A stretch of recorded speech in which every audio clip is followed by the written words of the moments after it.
leg slap, but instead, Umaga went for the spot. Off to the board. Hits the stunner on Umaga. And then Lashley, bam! Oh, God, what a collusion.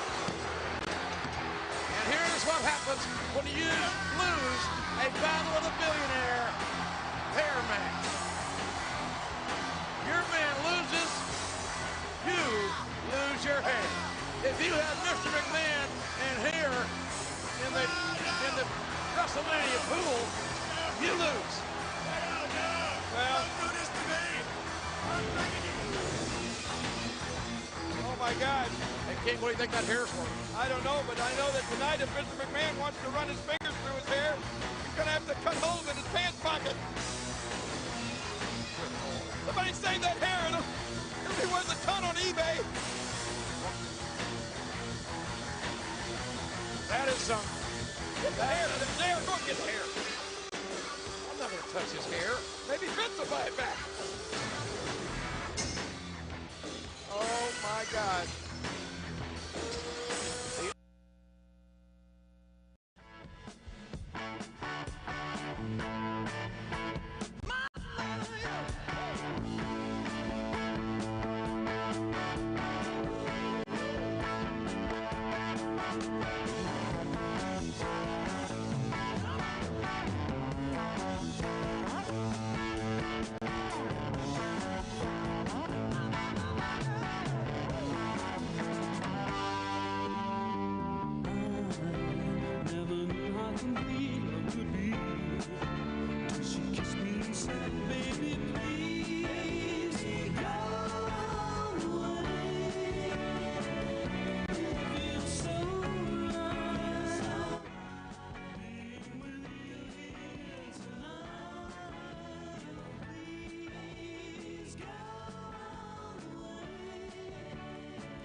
Say you're going out late, I count down till you call me.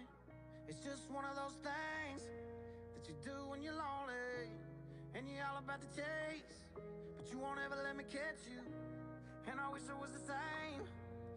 know I'm gonna let you in again, and when I do, it's gonna hurt like hell, and you don't mean to. That's what I tell myself, but why you gotta be so heartless? I know you think it's harmless. You're tearing me apart, and girl, the hardest part is you're so high on attention, taking miles from inches. Leave me in the darkness, never finish what we started. Girl, why you gotta be so heartless? Why you gotta be so heartless? Look, Monday night was definitely not a night. Tuesday night was just another fight. Wednesday I thought everything would change. Thursday came and it was still the same. Friday night we went out on the town. Saturday we should've burned it down. Sunday morning came and now you're gone. I should probably know this shit by now. Oh, I should probably know this shit by now, but no, no. Why you gotta be so heartless? I know you think it's harmless. You're tearing me apart, and girl, the hardest part is you're so high on attention, taking miles from inches. Leave me in the darkness, never finish what we started. Girl, why you gotta be so heartless? Why you gotta be so heartless? Girl, why you gotta be so in?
This is a man's world.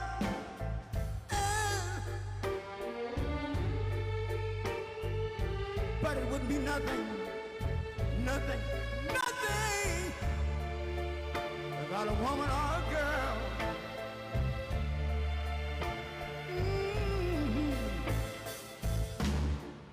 You see, man made the car to take us over the road. Man made the train, carry the heavy load. Man made the electric lights to take us out of the dark. And man made the boat for the water.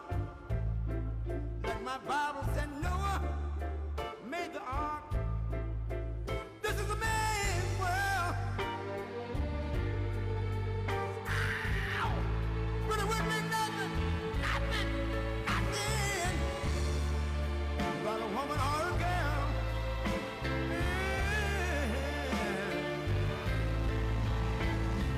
L'uomo rincorre il potere, ma lui non sa che il grande limite ad essere come si parla. Nel palmo stringere un'idea che non vive, che nella sua fantasia corre, se non si accorge che poi nulla più senza te, si vive solo per sé.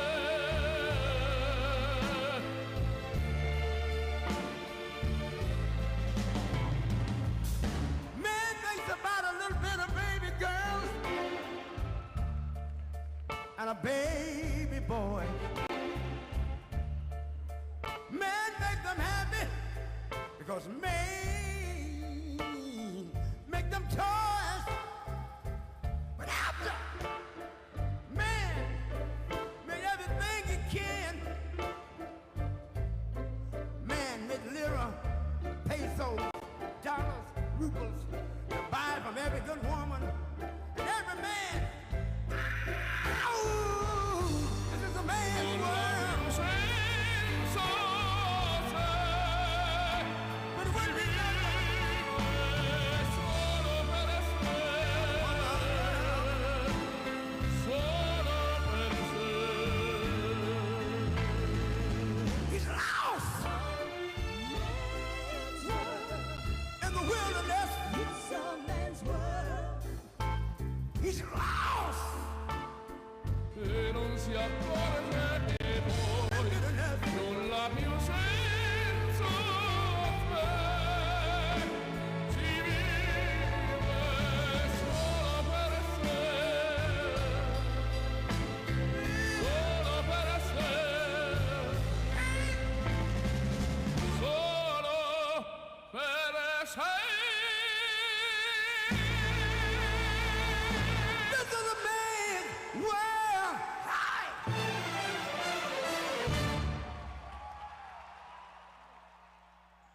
I've been selling my soul, working all day, overtime hours for bullshit pay, so I can sit out here and waste my life away, drag back home and drown my troubles away.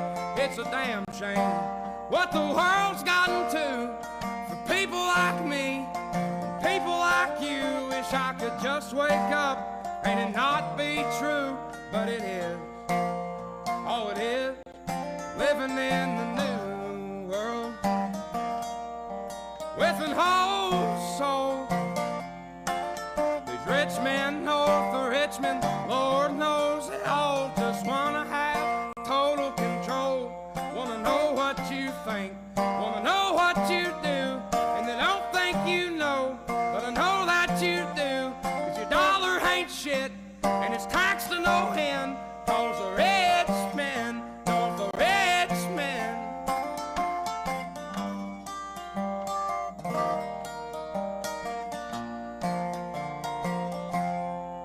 wish politicians would look out for miners, and not just miners on an island somewhere. Lord, we got folks in the street, ain't got nothing to eat, and the whole beast milking welfare. Well, God, if you're 5'3" and you're 300 pounds, taxes ought not to pay for your bags of fudge rounds. Young men are putting themselves 6 feet in the ground, 'cause all this damn country does is keep on kicking them down.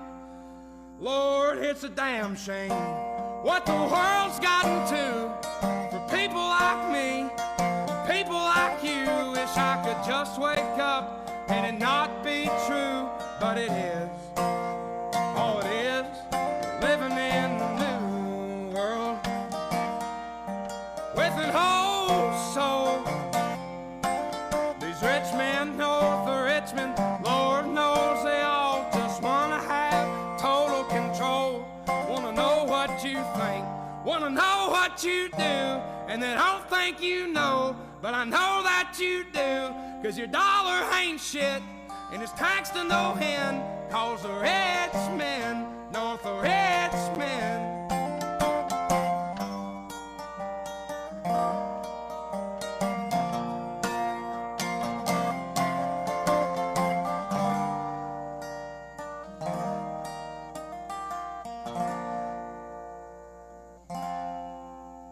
I've been selling my soul, working all day, overtime hours for bullshit pay.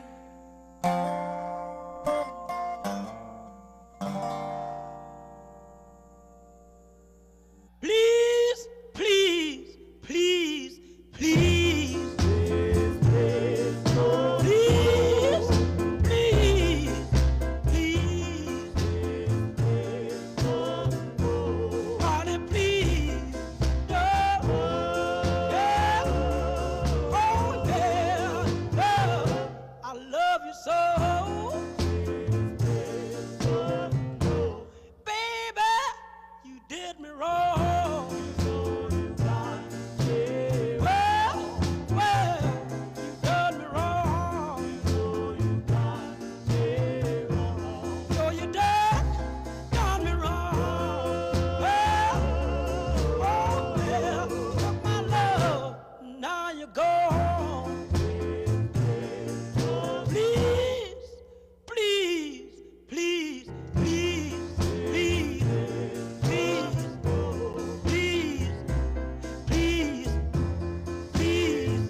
Don't go.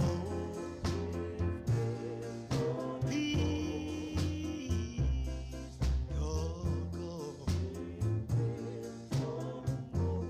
Honey, please don't go. Girl, I love you so. Please, please.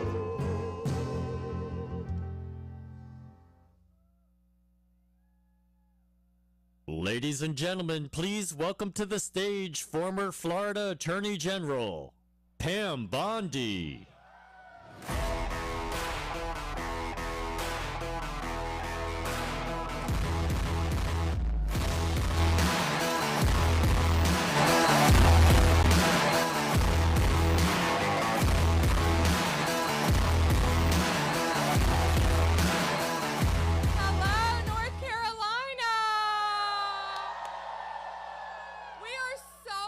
happy to be here, but I have a question. Have any of you heard of Mark Cuban? So I see a lot of beautiful, smart, strong women in this audience. So I was a prosecutor for 18 years. I worked for President Trump. He's my friend. And I can tell you he surrounds himself with a lot, all strong, bright, brilliant women. And how many strong women are in this audience? I think we have a message for Mark Cuban. Underestimate us. This'll be fun. So, how many people have early voted? Yes! How many people are, early voting's closed. How many people are going to vote on election day? Okay. Bring a friend with you. Every vote counts. All right? Bring one of my friends had a friend who had a car broken down. She picked her up and took her to the polls. Talk to your neighbors, talk to your friends. It's not too late. Every vote counts. For all of these great congressional races too, and I see my friend Dan Bishop in the front row. We love you, Dan. But President Trump has been out there fighting for us non-stop. And if he's out there fighting for us, we're going to fight for him. God bless you. God bless President Trump, and God bless our great country.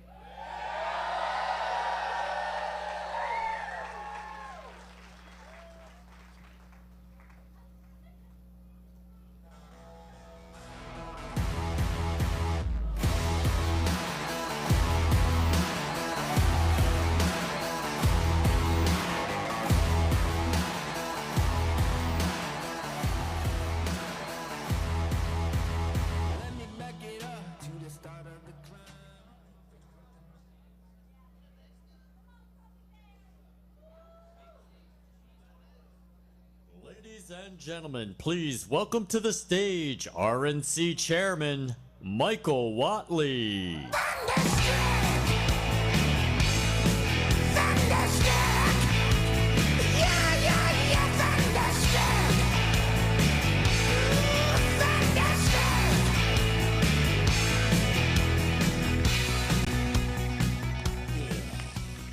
Well, God bless North Carolina.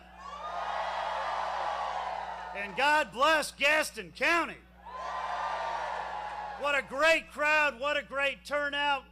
We are 3 days away from changing this country and putting America back on track. You know, you think about it in every single election cycle. It really comes down to one question. Sometimes we know what the question is, sometimes we don't. Sometimes we have to look at all the analysis afterwards. But when we look at this election cycle, we know what America cares about. We know what the voters care about. We know what every family in North Carolina is worried about. Is America going to be strong or weak? Is North Carolina going to be strong or weak? Is Western North Carolina going to be strong or weak? You know, in this election cycle, we have a comparison. We have two candidates who both have served 4 years in the White House. One of those candidates, as our borders are, led the administration to take 94 executive actions to dismantle the most secure southern border that we've ever had. She's allowed 10, 15, 20 million illegal immigrants to come across that border. Tens of thousands of convicted murderers that she's released into our country. Tens of thousands of convicted rapists that she has allowed into our country. Hundreds of thousands of convicted felons that she's led into our country, including here in North Carolina. We've got a vice president who cast the tie-breaking vote on $2.5 trillion worth of unneeded, unnecessary wasteful government spending. And when President Obama's own economic advisor said it's going to send prices through the roof, she did it anyway. And now every single family in North Carolina is paying 25% more for their groceries, paying 50% more for their gasoline, paying 25% more for their housing unless they want to buy a house. And now it costs twice as much to buy the same house today as it did 4 years ago. We have a vice president who on the world stage stood up Benjamin Netanyahu at a joint session in Congress so she could go to a sorority event in Texas, who went to a conference with all the world leaders in Europe and told Putin, do not invade Ukraine. 5 days later, he invaded Ukraine. Not much of a deterrent. America is weak. And when America is weak, the world is a far more dangerous place. On the other hand, we have a former president.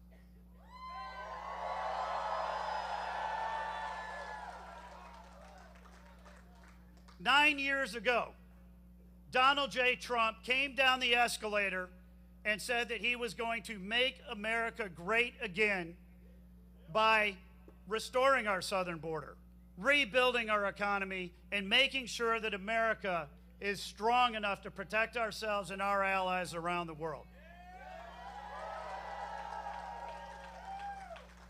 And for 4 years, that is exactly what he did.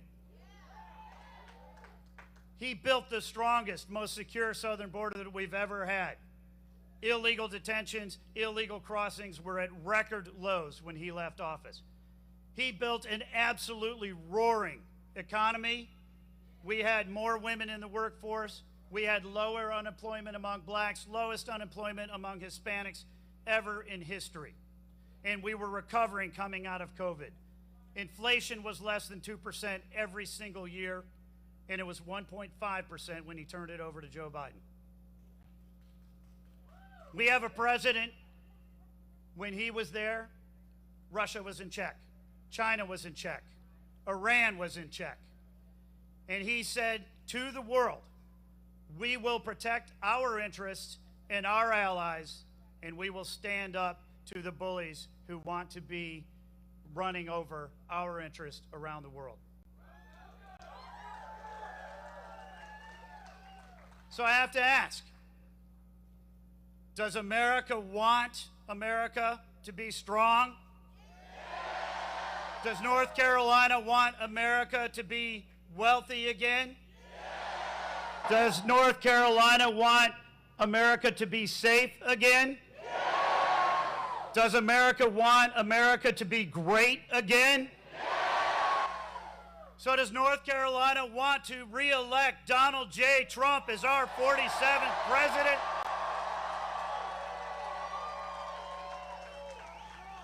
And are you ready to welcome the 45th and 47th President of the United States of America to North Carolina?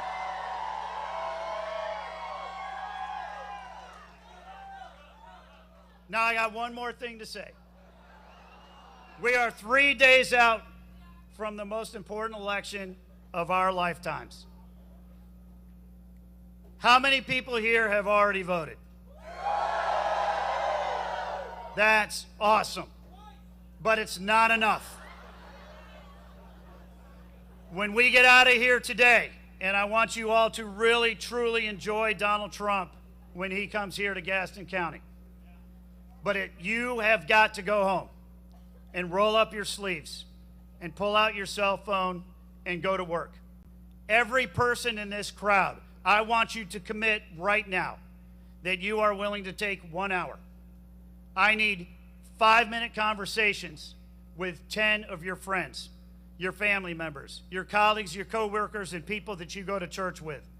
They need to understand how important this election is. They must commit to vote. How many people here are going to make that commitment right now? Then let's get ready to welcome the 47th President of the United States, Donald J. Trump, back to North Carolina. Thank you. Thunderstruck!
When I first came into office, I cut taxes more than any other president.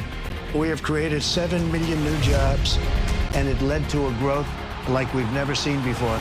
We developed the greatest economy in history by far. When I left office, it changed. Inflation destroyed the lives of so many people. Interest rates went from 2% to 10%. Millions of illegal immigrants, traffickers, and drugs coming into our country. Our country has gone to hell. So I made a decision to run. We're going to make America great again, greater than ever before. I will fight for you with every breath, and I will never let you down. I'm gonna fight and if I die, I'm gonna die free. President Trump is literally putting his life on the line, and he's willing to risk it all because he loves this country. He is strong, he is fearless, and he is what this country needs right now. Our cities will be safe, our streets will be clean, and our border will be secure. We can't allow our country to be destroyed by politicians who will put their own power ahead of the interests of the American people, our freedom, and our future. The left told me to hate Trump. When you cut through the lies, you realize the truth. American families were better when Donald Trump was president. We were safer, wealthier, and stronger. So if you love this country, if you want to stand up and fight for the future of our nation, you must re-elect Donald J. Trump.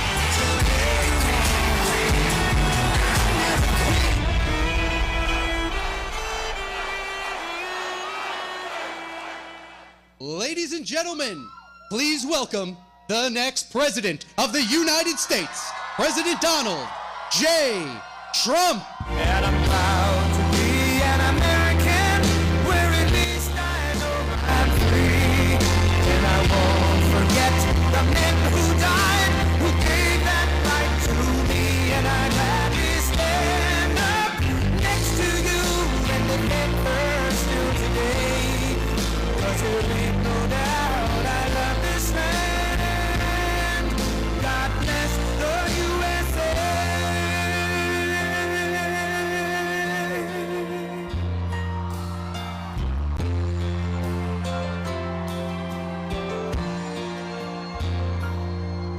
From the lakes of Minnesota to the hills of Tennessee, across the plains of Texas, from sea to shining sea, from Detroit down to Houston, and New York to LA, where there's pride in every American heart, and it's time we stand and say,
This is a big crowd. Wow.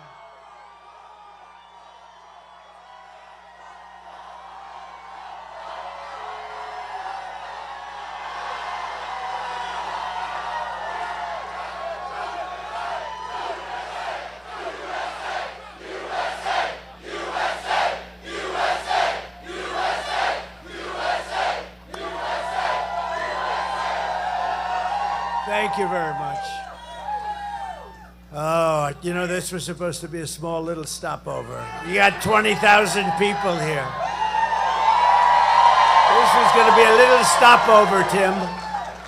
No, this is great. We were just going to stop over real quick, a little group of people. This is not a little group of people.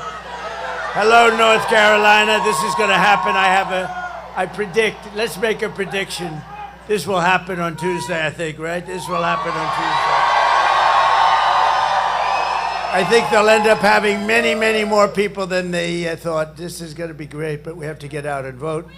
And we will, because I am thrilled to be back in this beautiful state. What a great state. You know, I have a little granddaughter named Carolina. You know that, right? With thousands of proud, hardworking American patriots, which is what you are. You really are. You're amazing people. It's an amazing place. You've been through a lot. Your government has not helped you too much, I can tell you. Your government, FEMA, has let you down because they wanted to spend the money on illegal migrants instead. But we'll be here on January 20th, and you'll see quick service, all right? I'd like to begin by asking a very, very simple question. Are you better off now than you were 4 years ago? I don't think so. I don't think so. I've come today with a message of hope for all Americans. With your vote on Tuesday, I will end inflation. I will stop the invasion of massive numbers of criminals that have come into our country. And I will bring back the American dream. We don't have the American dream. We had it. You know, we also had energy independence 4 years ago. This is all you need to know. Kamala broke it. She broke it. We will fix it. I will fix it. It'll be fixed very fast. And America will be bigger, better, bolder, richer, safer, and stronger than ever before. This election is a choice between whether we will have 4 more years of incompetence and they're grossly incompetent, let's face it. They are the worst. That's no president. But I shouldn't say that. No, inclusion, I shouldn't say that. You ever hear her? We want to be a unified country. We want to be a unified country. She said the other day, we want to be unified. We don't want to say bad things about anybody, including our opponent. He's Hitler. You ever hear it? She talks about unity, and then she calls me Hitler. Or whether we begin the 4 greatest years in the history of our country. And I'm asking you to be excited about the future. You're going to be excited about the future. It's such a great area, this whole area is.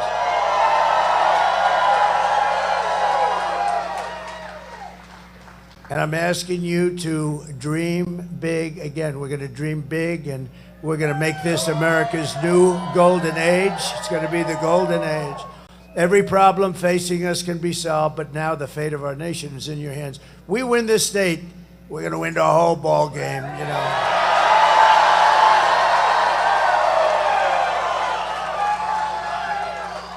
And we've won it twice before, and we won it quite easily. And by the way, Michael did a fantastic job. He did so well, you know, he stopped the steal, he stopped the cheating here. They didn't stop it in some other states. But he did so well, and we did so well here. I said, Michael, how would you like to run the whole damn thing, right? And then I said, what other star do I get?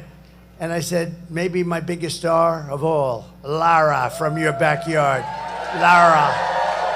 I got Lara from your backyard. She's great. She's great. Good couple, too, right? That's a good team. Eric and Lara. On Tuesday, you have to stand up and you have to tell Kamala that you've had enough. You can't take it anymore. You're grossly incompetent. Kamala, you're fired. Get out of here. You're fired. Get the hell out. Get out of here.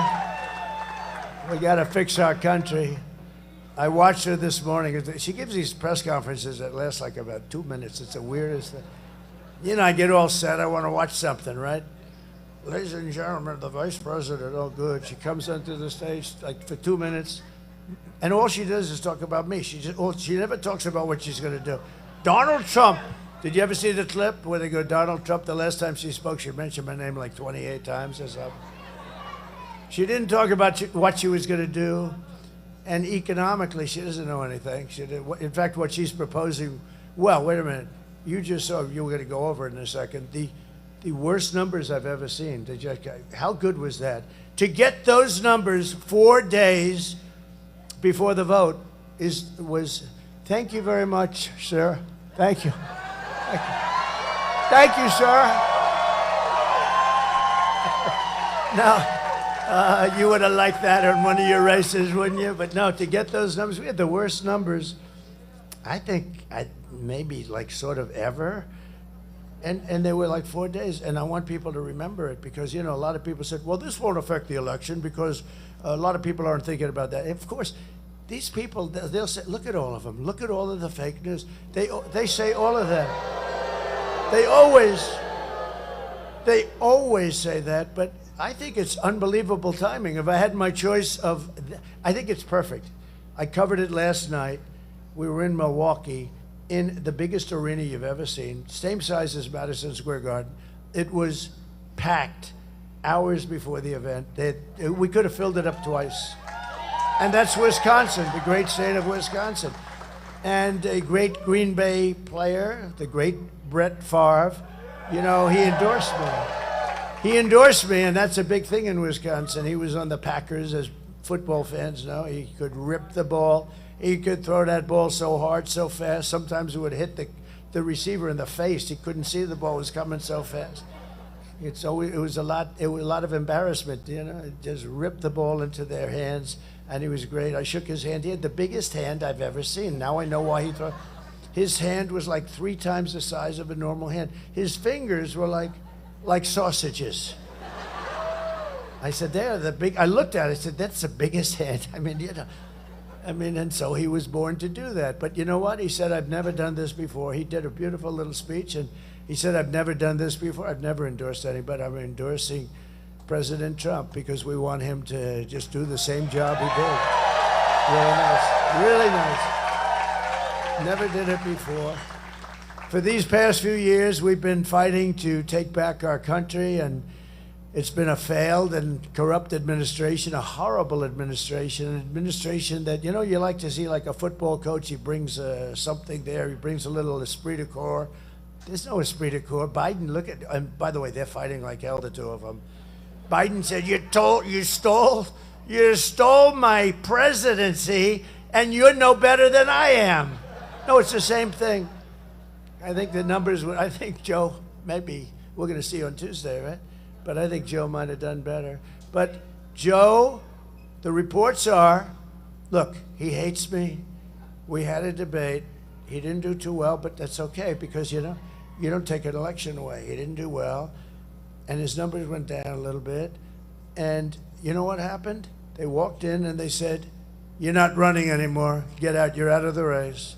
This is the president of the United States that they did this. It was a coup. I don't like the word, but it was a coup.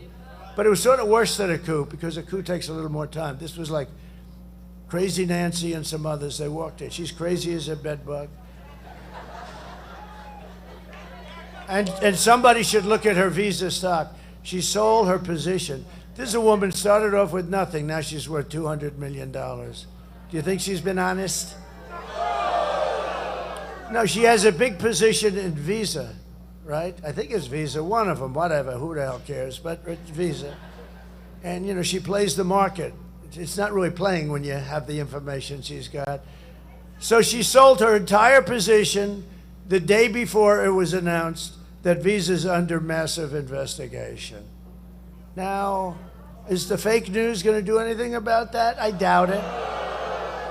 Together we have overcome every attack, every abuse, and even 2 assassination attempts. I remember them. And now it all comes down to this. Remember, assassination, nasty, but it really is. I mean, they go after people that are meaningful. They go after people that are meaningful. They go after people that believe in making other countries pay for what they do. We're tired of being ripped off. Consequential, I guess, is the best word. They seem to go after consequential presidents. And I didn't know it was such a dangerous profession. Being president is a very dangerous profession. Who would have thought? But if you look at race car drivers, I have a lot of race car driver friends. You know, I own a job down the road in a place called Charlotte. Have you ever heard of it? And it's been such a pleasure. But we have a lot of the race car drivers are they're members, and it's been a great place. Just I'd like to be able to come here sometime and actually play at the course. And the beautiful, I bought a whole big thing there years ago, and it worked out beautiful. It just works so beautifully. But I was talking to somebody, and they were talking about a consequential president, and then all the race car drivers, and I said, let's see, and I asked somebody, and you got to be careful when you talk about this subject. You don't like to say, what's the level of death when you drive a race car driver and you're talking to a race car driver, right? So I did a little, so it's like 1/10 of 1%. And the bulls are a little bit more, 1/10 of 1%. President, it's a lot. That percentage is like up there, high. It's probably the highest thing you can do. Nobody told me this when I was thinking about it. Nobody told me this. But I wouldn't have changed my mind because we're going to make this country greater than it's ever been before. We had the greatest economy in the history of our country. We had the strongest border in the history of our country. The strongest. Should I bring down my favorite chart of all time? Bring it down. Bring it down. It's my favorite chart of all time.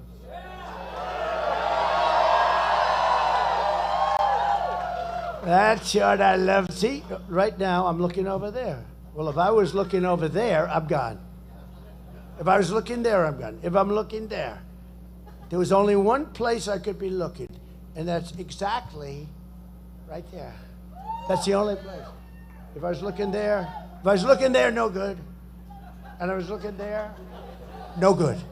Had to be here, because the lunatic was right there. And I looked over here at the chart, which was right here. I looked over, ping. Can you imagine? I love that chart, Tim. I love that chart. I love it. Even if the numbers were bad, if those numbers were terrible, if I was like in one of the lines to the right, look, it's like an Elon Musk rocket ship. That's what happened. So that was my last day in office. That was the lowest illegal immigration we've ever had. I had it fixed. It was beautiful. And that included trafficking of women. They traffic, mostly it's women, by the way. I hate to tell you that, but it's women. 325,000 children are missing. Can you believe during their administration? Nobody talks about it. They should be talking about it. That is a human tragedy. 325. Think of what that is. That's take your biggest stadium and multiply it many times and load it up with children. That's what we're talking about. 325,000 children are missing. But look at that. That's the lowest it's been. All those people that you read about that got killed most likely wouldn't have happened. And all that guy had to do is he could have gone to the beach. All he had to do is leave my people. They were doing an incredible job. We have guys like Tom Homan and fantastic people. And the Border Patrol guys are fantastic. They just endorsed me. They said, he's the greatest president in the history of our country. I said, does that include Abraham Lincoln and George Washington? To them, yes. But the reason they said it is because to them, there's nobody that ever did the border job like I did. And I'd call them all the time. I'd bug them. And I said to them in front of a big audience, I said, how many times, she was the border czar, right? She was in charge of the border. I said, how many times did she call? And they said never. So in almost 4 years, I looked, there were like 10 officials behind me. They all gave me this beautiful endorsement. And they've always endorsed me. They've endorsed me every year. Every year, they were hoping, but they just endorsed me. They're great people. They want this country to be so good. They hate, it's easier for them to let people go in. Just go ahead in. But they don't want people to go in. They love the country, the Border Patrol, and ICE too. ICE is incredible. But I said, how many times did she call? Sir, she never called. I said, never? None of you guys? We never received a call. She never went to the border. And it's, in my opinion, the single biggest problem we have. I mean, to me, I rate it bigger than inflation. Inflation's terrible, and you saw the horrible numbers we had. The worst numbers I've ever seen, 12,000 people. We had 12,000 jobs. Nobody has 12,000 jobs is nothing. We had 12,000 jobs. It's the worst numbers I've ever seen. I'll fix that. But when she allows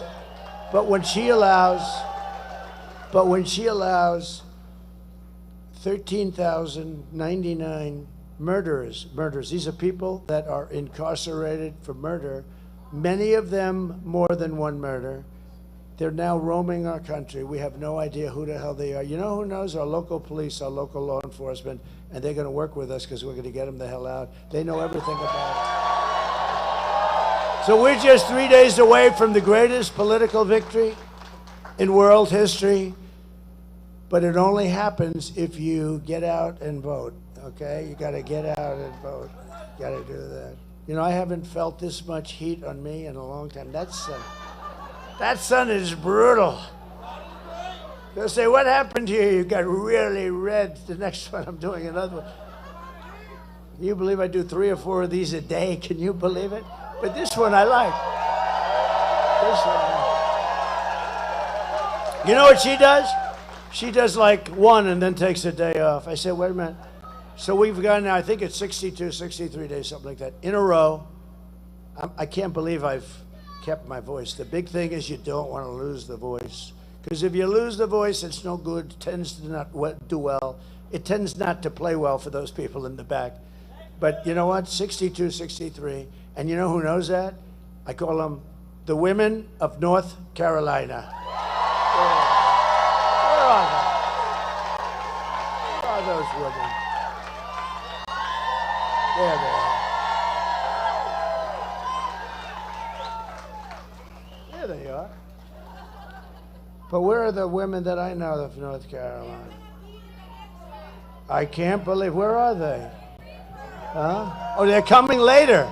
Oh, I've never seen that before. Whoa. They are the most incredible. They've been to 259 rallies. Huh? There's no way they're not here. Where are they? There. Where the hell are they? Put up your hand.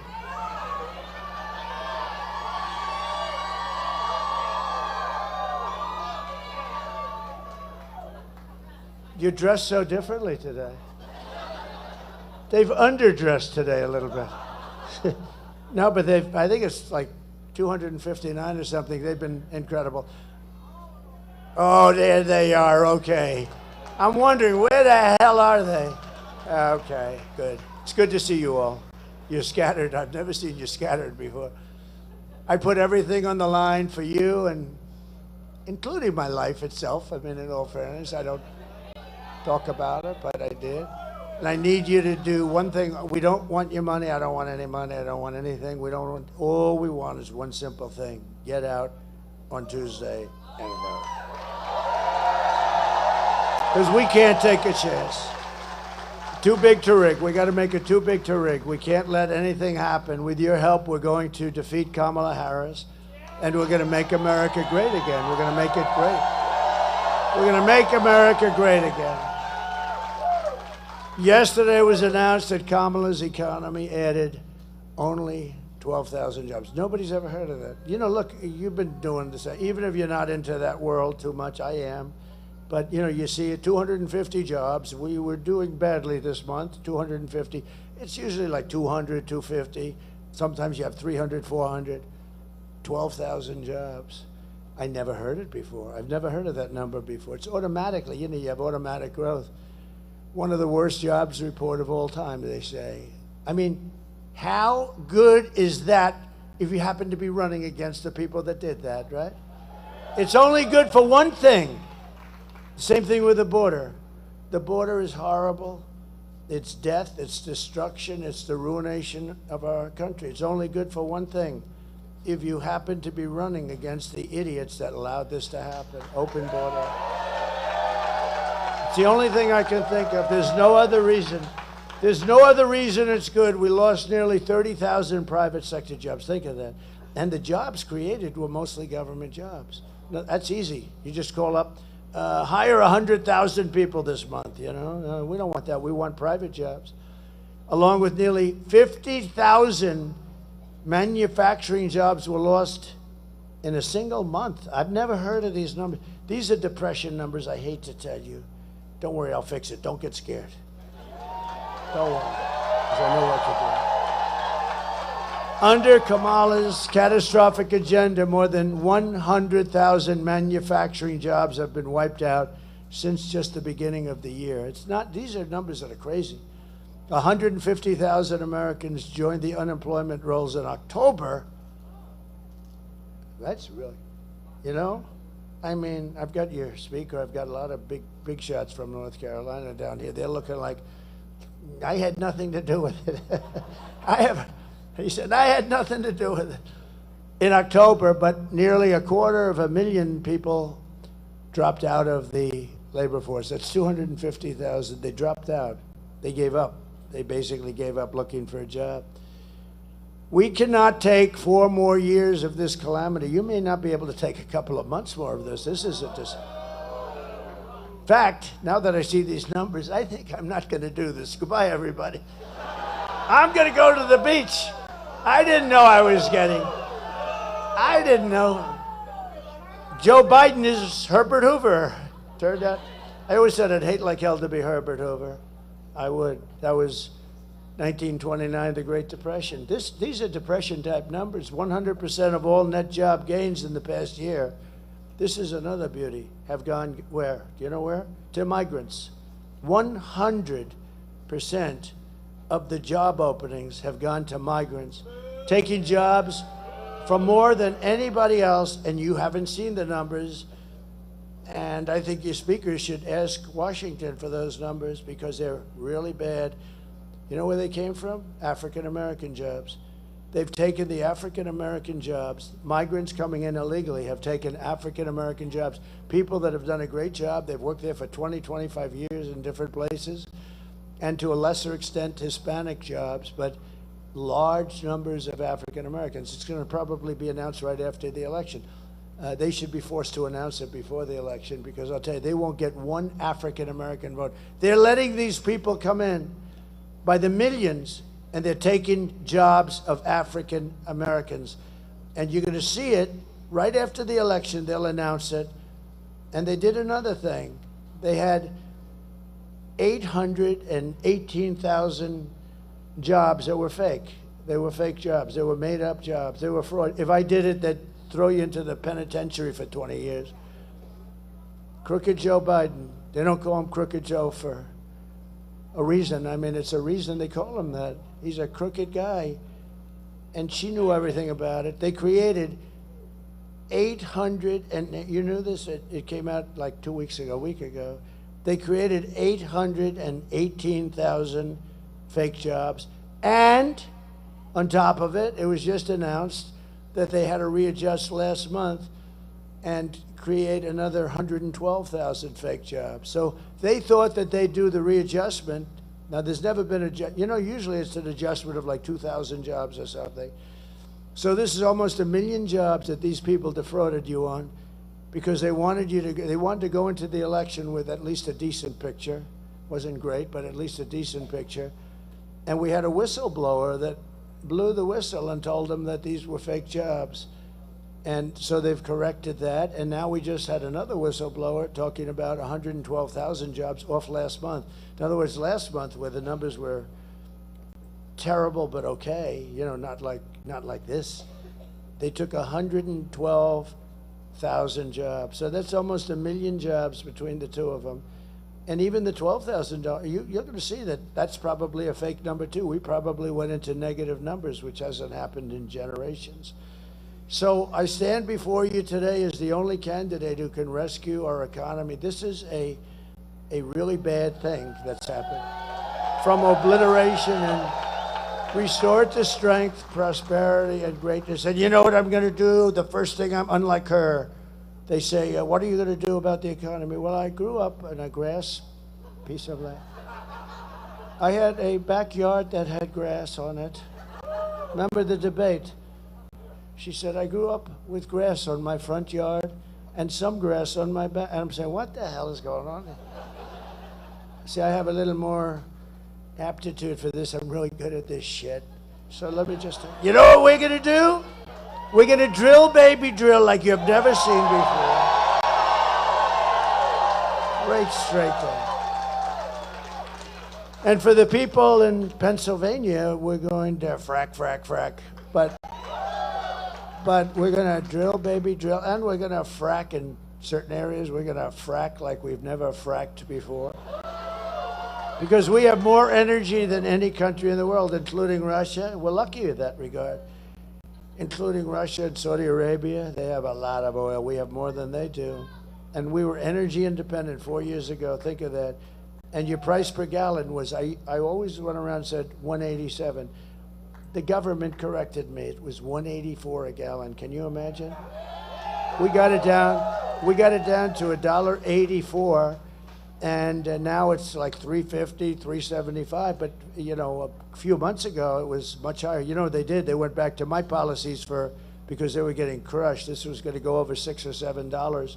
In California, it was $8.50. Gavin Newsom. He does a terrible job. By the way, she worked with him. You know, she worked with him and destroyed California. And that's Kamala we're talking about. She worked with him, destroyed California. When she was the DA of San Francisco, she destroyed that city. She's the one responsible for the destruction of the best city, probably the best city in our country. And we're not going to let her do that to the United States of America. We can't.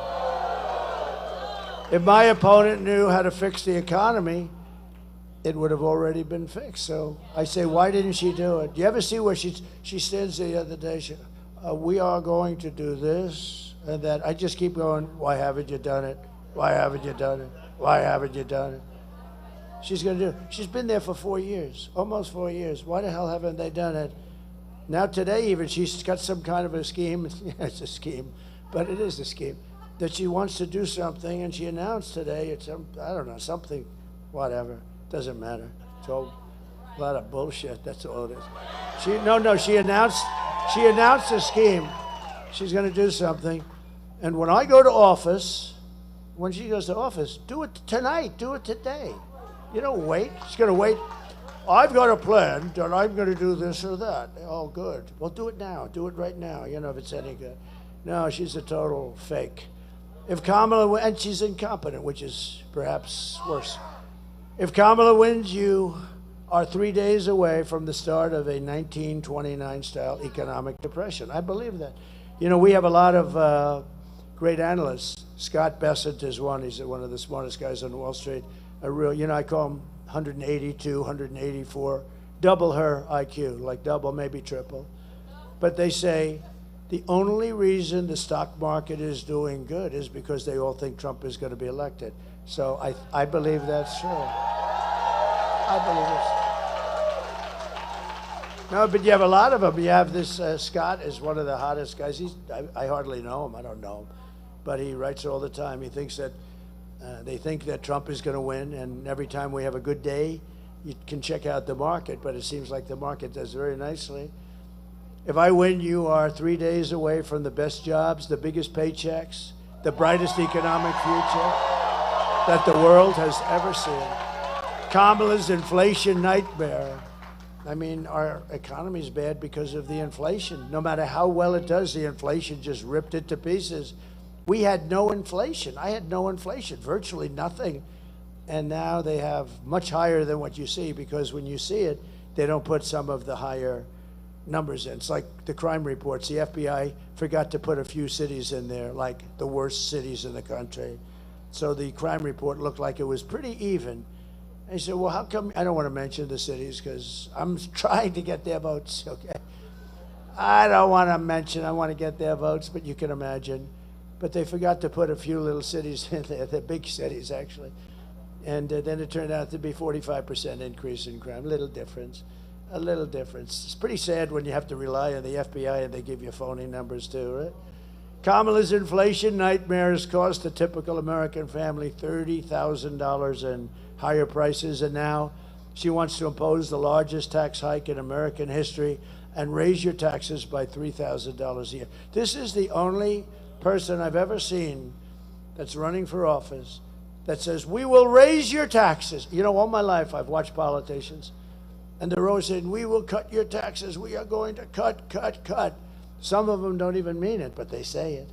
This one says, we're going to raise your taxes. Well, I want to give, this might be the only time I ever give her credit. If that's true, at least she's being honest. Okay? Right? But I've never heard it before. But at least maybe she's being honest. But and if she is, maybe that's even worse for you now. Because she wants to raise, when you think about it, she's going to raise your taxes. I will massively cut taxes for workers and small businesses. And we will.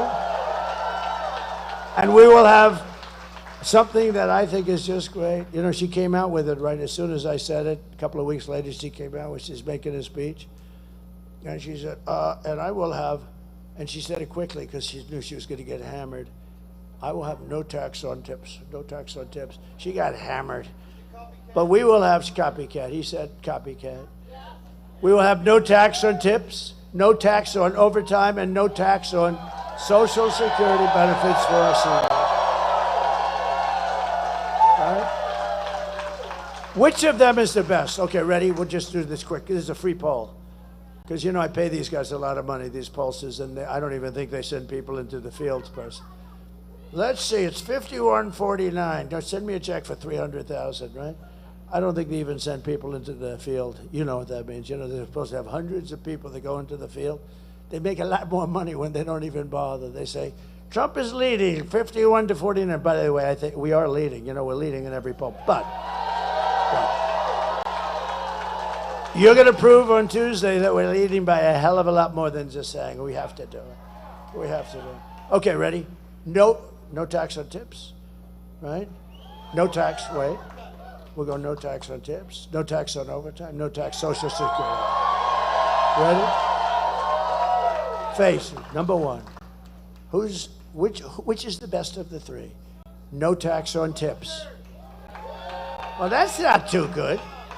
Do any of you work in restaurants? Or who works in a restaurant? Not too many. You get a lot of money in this place. All right, because when I do that in Nevada, when I do that in Las Vegas, I say no tax and tips. I have to stop the speech, leave the podium for 20 minutes. It blew everything away. Okay, again, no tax on tips. No tax on overtime. That's right. All those houses you build, yeah, that's good. That's no tax on Social Security benefits.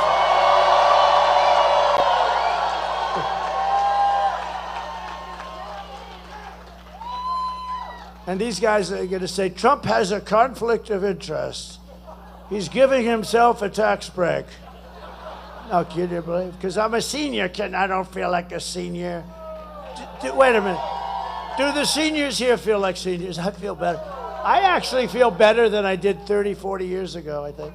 I actually think I'm sharper. Now, there'll be a time when that won't be, but I feel I'm sharper. You have to be sharp when you can escape these monsters back there.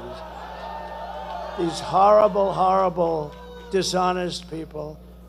You know, the fake news, I came up with the name. I came up with the name fake news. Unfortunately, there's a mistake with the fake news. The term is not strong enough. I need a strong. It's fake is the least of it. They are totally corrupt. To lift up American families, I will protect and expand the child tax credit we created. We created it.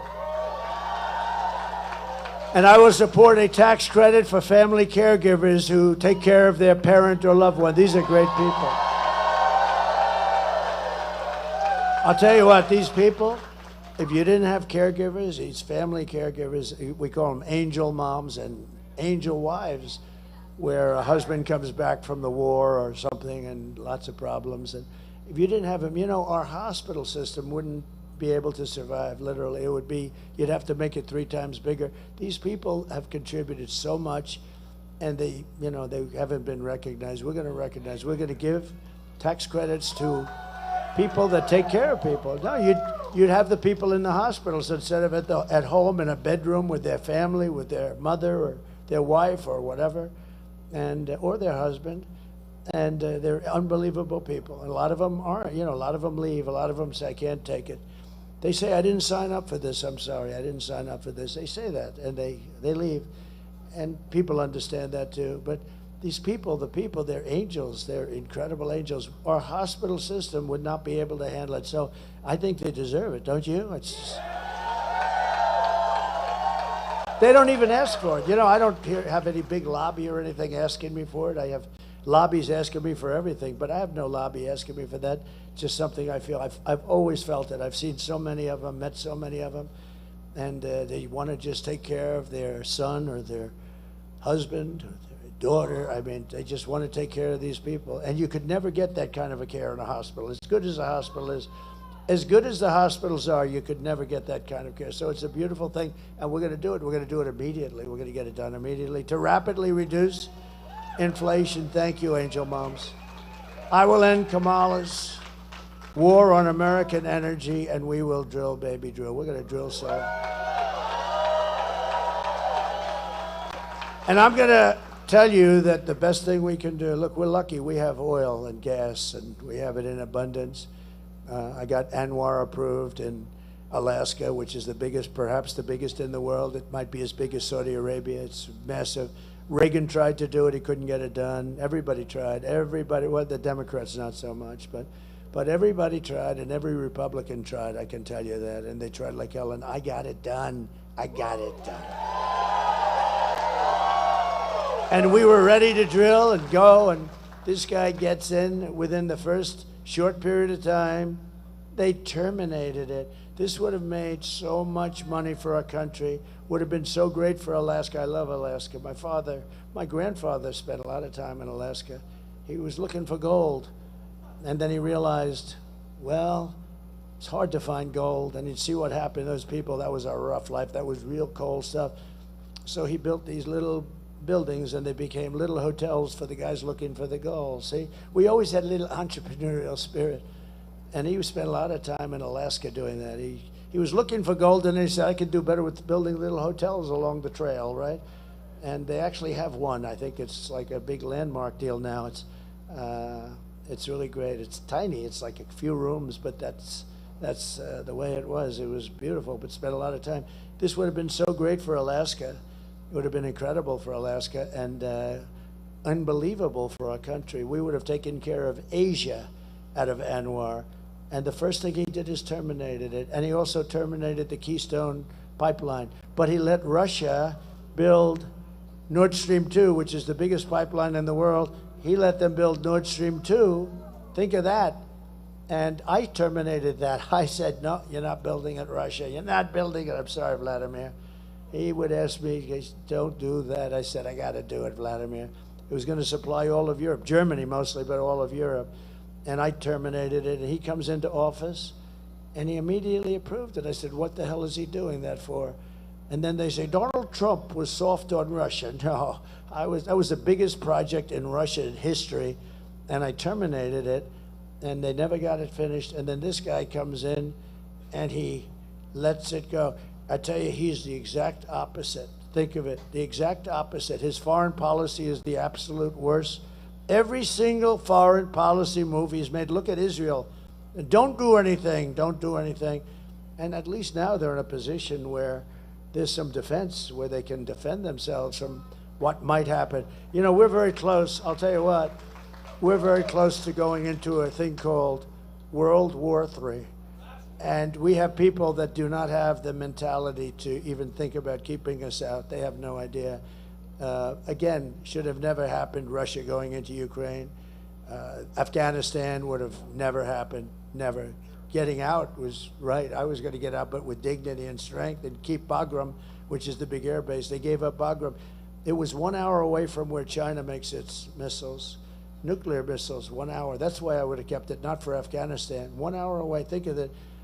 And he left Bagram, and you know who occupies it now? China occupies it. China, he gave this multi-billion dollars, and this is from many years ago was built, got the biggest runways in the world, can handle anything.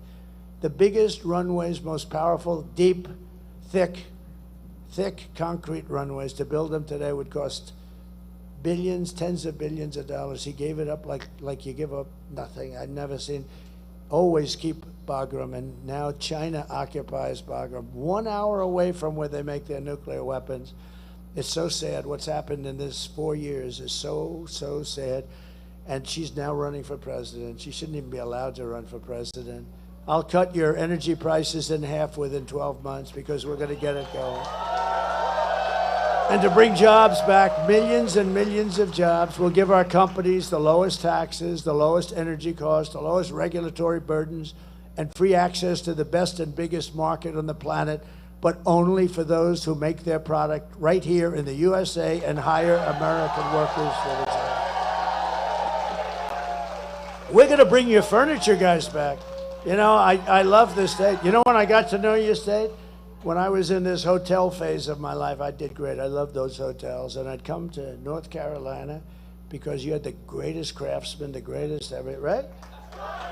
And they're mostly gone. Where are they? Oh, they're in China. Not them. They didn't even take them. They end up getting jobs where they don't want to do that. They were the most incredible. I said, could you do something with the arm of that chair? Yes, sir. Ding, ding, ding, ding. They were like artists. I said, boy, that's beautiful. Could you do that? Yeah, we can do that. But we can do something better. Watch. I said, man. And I'm telling you, you had the greatest craftsmen in the world for furniture. And that business has been obliterated by stupid politicians. They're going to all come back. You watch. They're going to all, because we are now going to protect them. We're going to protect them with, as I said, the most beautiful word in the dictionary, tariffs. And if these companies don't make their products here, then they will pay a very stiff tariff when they send their products or bring their products into the United States for the privilege of competing with our companies and our workers. Our companies are going to be protected. I will never apologize for defending America. I will protect our workers. I will protect our jobs. I will protect our borders. I will protect our family. I will protect our women. I'm going to protect our women. I got into so much trouble. You saw that. I said, we will protect, because I keep hearing, I think the women love me. I do, because they know. You know what? If they don't have me, they got millions of people pouring through and coming up to the suburbs. They say the suburban women.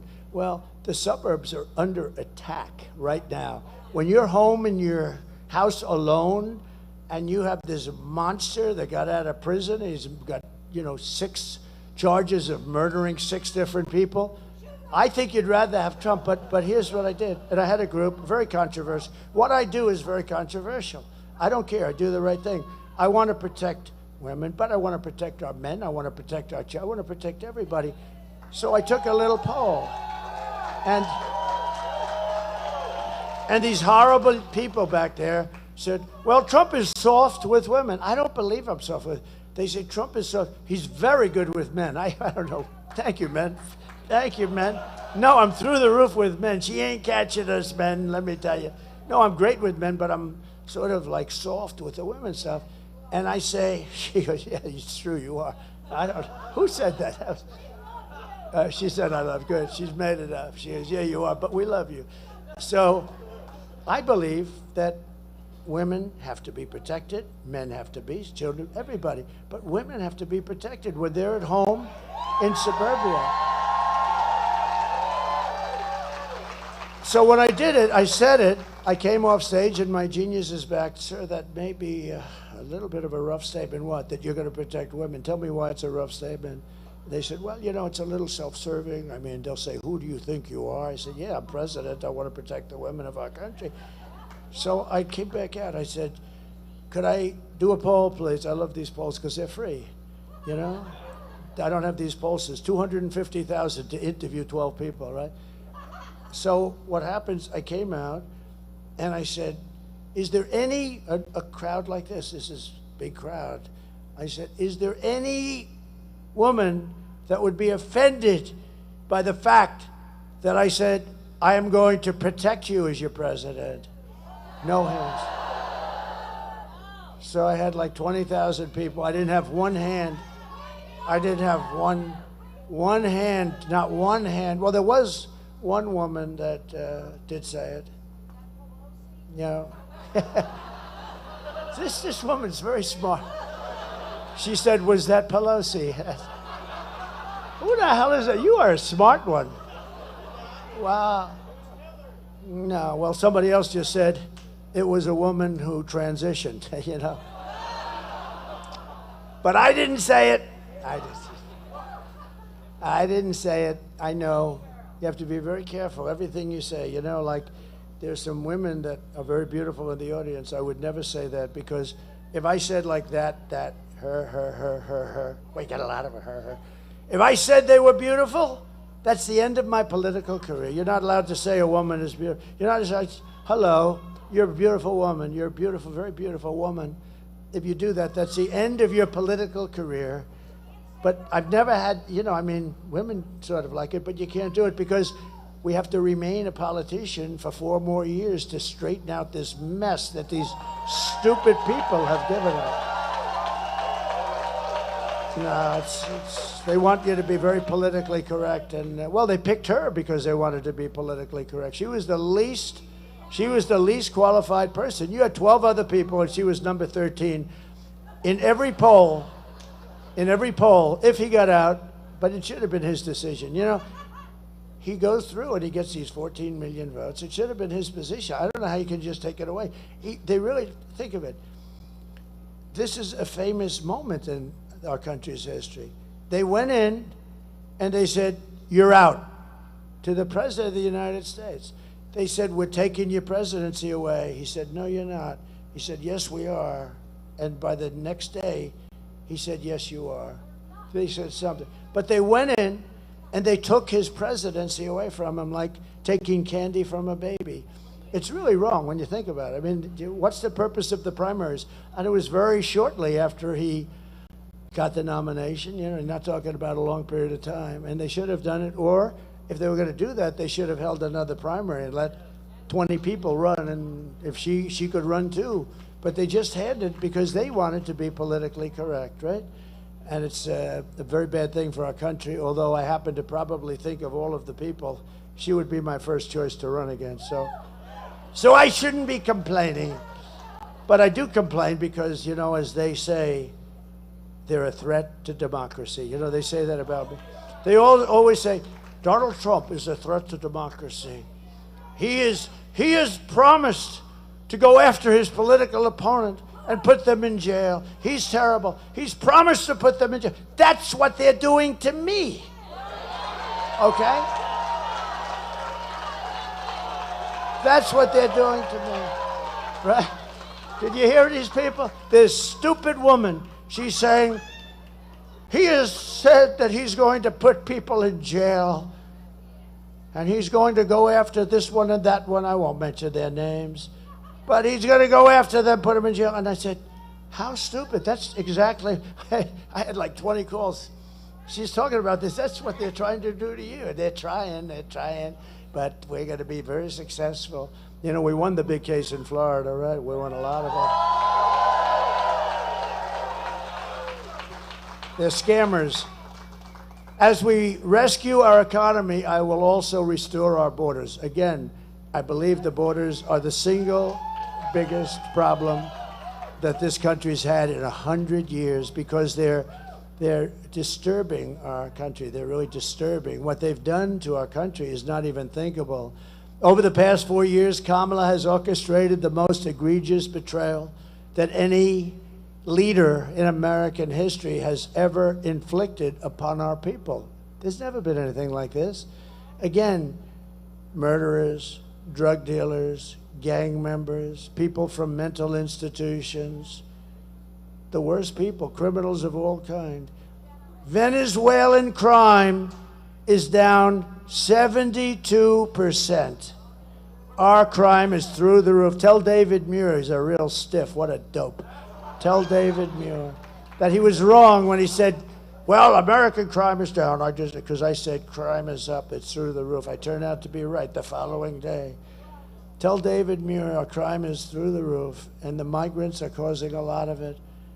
but she's violated her oath of office. She's eradicated our sovereign border and unleashed an army of gangs and criminal migrants from prisons and jails, from insane asylums and mental institutions. You know, when I say insane asylums and then I say Dr. Hannibal Lecter, does anybody know?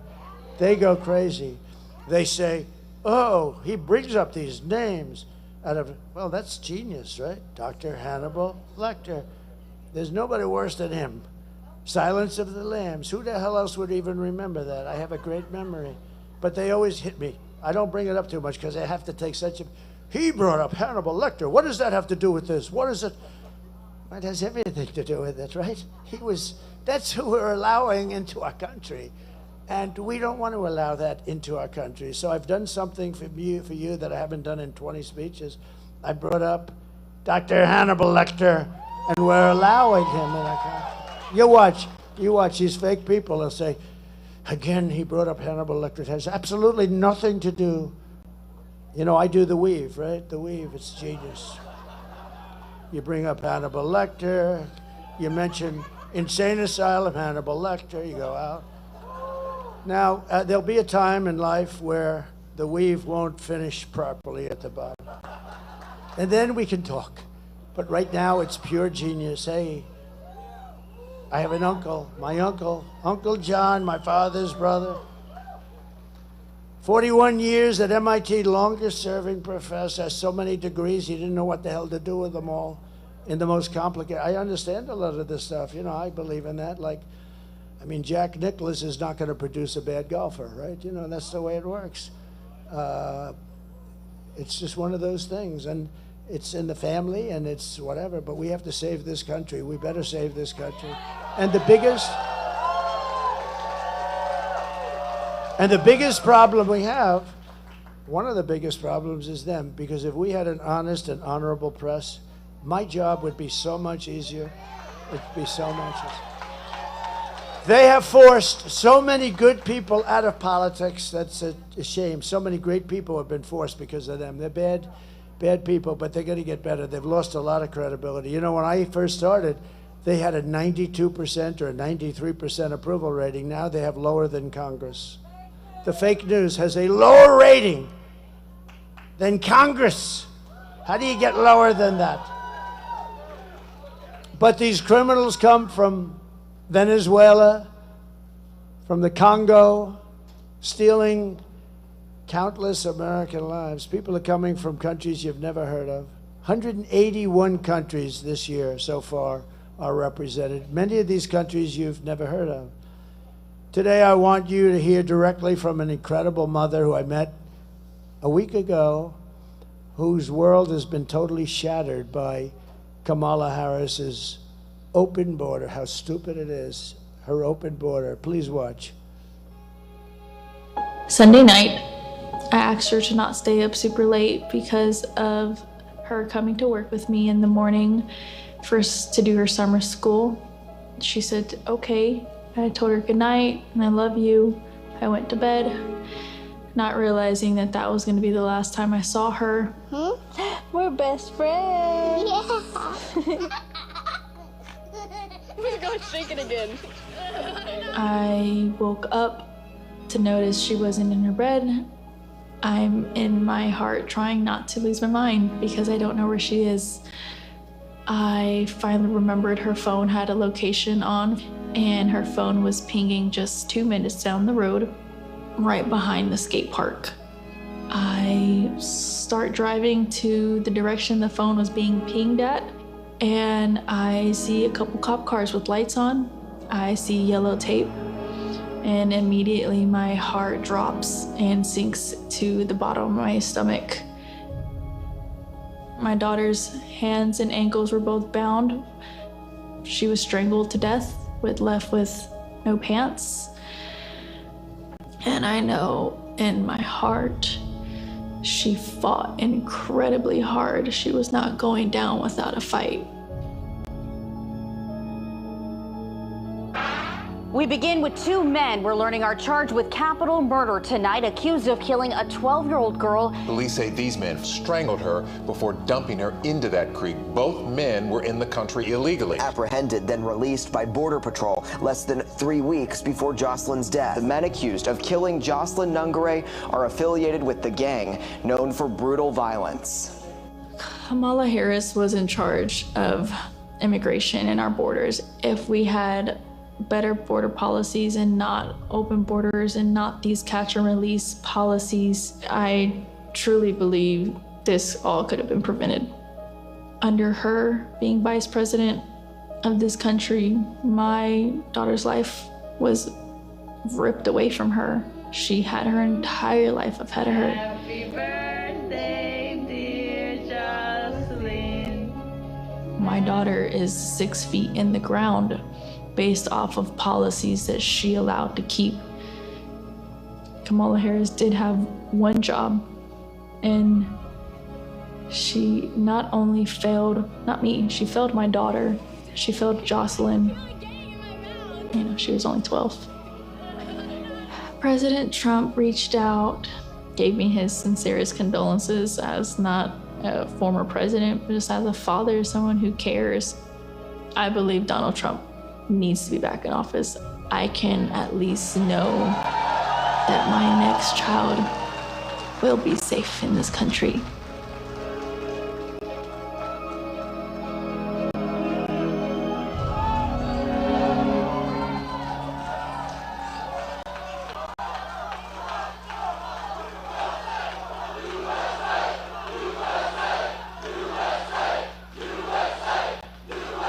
Thank you very much. I mean, how sad is that? It's a couple of days old, shot a couple, everybody that's seen it. I mean, I saw very strong people. I saw some very strong he-men, very tough guys crying like hell when they read it and saw it.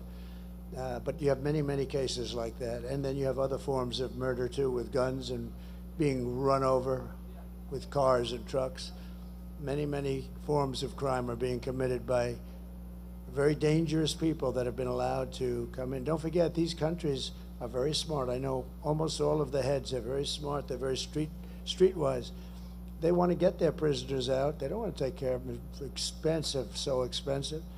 They want to get the criminals off the street. They have no place to put them. But now, with the open border, as soon as it happens, I told you at meetings in North Carolina, I said if they do open border, every country from all over the world, they're going to be dropping their prisoners into this country, and they're criminals in the street. That's why the crimes are down all over the world. They're down. Think of it. They come from far away. The Congo has a rough prison system, a system that makes ours look like it's Trump International Hotel. No, it's a rough system, and they're taking them out of that system. Think of the money they save, not having to take care of somebody for 50 years or whatever it may be. And all of the countries are covered, and all of the continents are covered. 180 or 181 countries. Can you imagine that? And then you see something like what happened with Jocelyn, or what happened with Lake and Riley, what happened with so many others. Far too many to even discuss. But this was a woman I met when I got the endorsement from Border Patrol. That's when I met her. She was such a nice woman. I said, so what happened to my daughter? And I guess they came and took her out of her room or something. It's not even believable.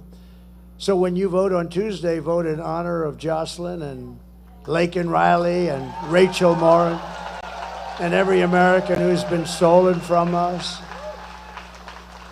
Maybe you vote in honor of the 325,000 missing children. Think of that. Who would even believe it could be like that? 325, and they're responsible, just like they pulled the trigger of a gun. They're responsible for that. The day I take the oath of office, the migrant invasion ends and the restoration of our country begins. In Ohio, a small town of 3,000 people has just been besieged. So you have 3,000 people, and it's just been besieged by an influx of 3,000 illegal aliens from a country 6,000 miles away that doesn't speak the language and that nobody ever heard of. And the town is like, what do we do? And you know, Springfield also in Ohio, Springfield has 50,000 people, and they dropped 30,000 people into Springfield, Ohio. Now, the hospitals are a disaster, the schools are a disaster, and on top of everything else, it's a very troubled country that they come from. Tough country, tough. But on top of everything, they don't speak the language. And the mayor's a nice man, and he wants to go and help, and he doesn't know what to do. And all he's doing is looking for interpreters. Think of it. No, you have to move them out. You have to move them out. You can't do this to our country. And this is happening all over the country, all over our country. Actually, and to a certain extent, the world. But the world doesn't let people come in like we do. We let people just come in. We're run by very stupid people. They're low IQ people, very low IQ. She is. If Kamala is reelected, every town in America will be turned into a squalid, dangerous refugee camp. That's what's happening. The United States is now an occupied country, but it will soon be an occupied country no longer. On November 5th, 2024, this will be Liberation Day in America. It's going to be liberation. On day one, I will launch the largest deportation program in American history. I will rescue every city and town that has been invaded and conquered. These towns have been invaded and conquered. No different.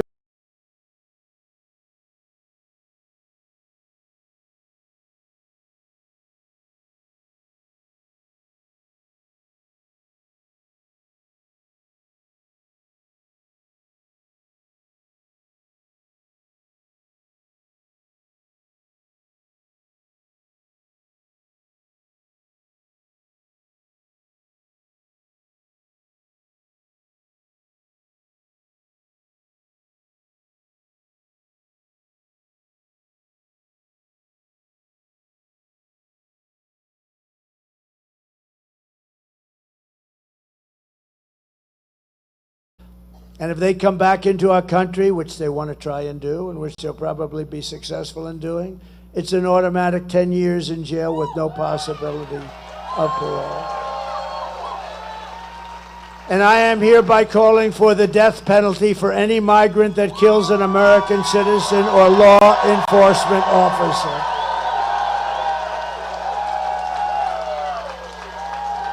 Have no choice.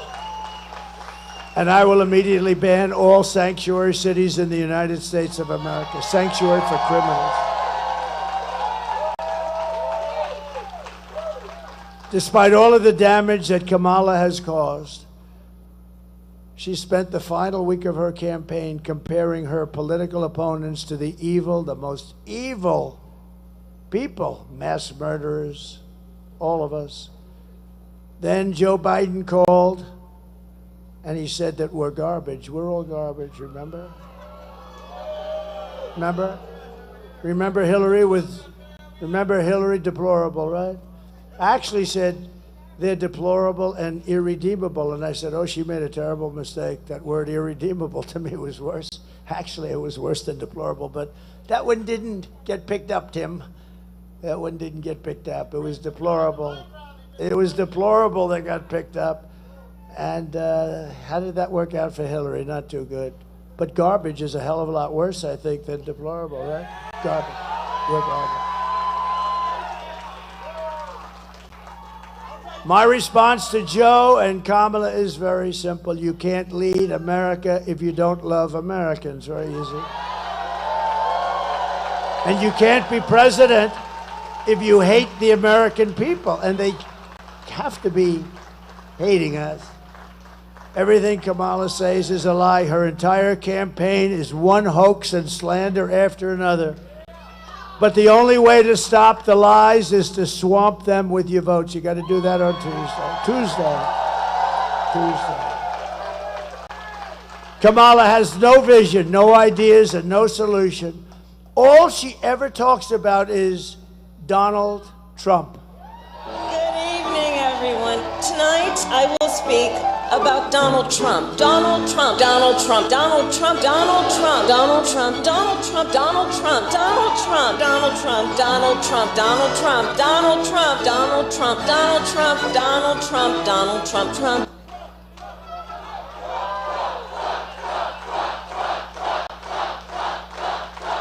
Thank you. Thank you very much. There are some people who thrive under pressure, and there are some people that crack, and you got to see her. She's not looking good. I watched her news conference. It was bad. If Kamala can't handle an interview with Joe Rogan, then she can't handle the presidency, and she certainly can't handle Putin and President Xi of China. She will get overwhelmed, a meltdown, and millions of people will die, perhaps. And this is not a charity event. This is an election for the biggest and toughest job anywhere in the world. This is the toughest job in the world, they say. I think probably is. Do you want to lose your life savings because we put a weak and foolish woman in the White House? No. Do you want to lose your job and maybe your house and your pension because Kamala has the economic understanding of a child? That's what it is. If you would have heard her speaking a couple of days ago, she had no idea what she was, like I tell you, these things we're doing. She has no idea what the hell she's talking about. Would you trust Kamala Harris to talk to Russia or China and talk them out of a war?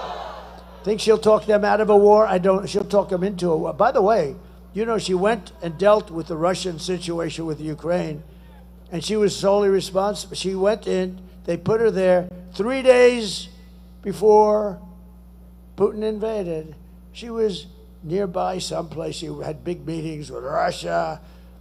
They invaded 3 days after the meeting, and that's fact, all fact. I give you only fact because I have all these people. If it's anything less than fact, for instance, I tell them, I look at them in the eye, and I say that this is the greatest political movement in the history of our country. There has never been anything close. There has never been anything close. I tell the story about Pat Buchanan. A lot of you know Pat Buchanan. He's a great old-timer, a good guy, too. But he came in second in the New Hampshire primary, right? And it was such a big event that he had a whole, 50-year career, a great career, as a pundit. He was on television because he came in second in one primary in New Hampshire. We won 50 primaries, and then we went on to win the election, and then we did even better the second time. But we're going to do much better the third time, because the first time and the second time, there were nothing like, look at this. This is supposed to be a quick little stopover. Let me pay my respects to this nice part of North Carolina, and you got 20,000 people.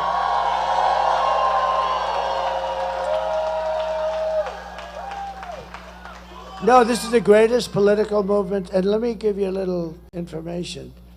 If we win on Tuesday night, and I do hope they're going to call it on Tuesday night. You know, you spend all that money on machines. For 8% of the cost, you could have paper ballots and have real security, and one-day voting, voter ID, identification of the country. In other words, it would be okay. We'd like to have, identification that you're a citizen of the United States of America. But voter ID, how about Gavin Newsom? Did you see what he did? They passed a bill in California where you are not allowed to even ask anyone. Not only don't you have to have voter ID, if you work for the state, if you work for anybody, no matter who you are not allowed to even ask anybody for voter ID. I don't think we'll pass that in North Carolina. No? Fellas, no?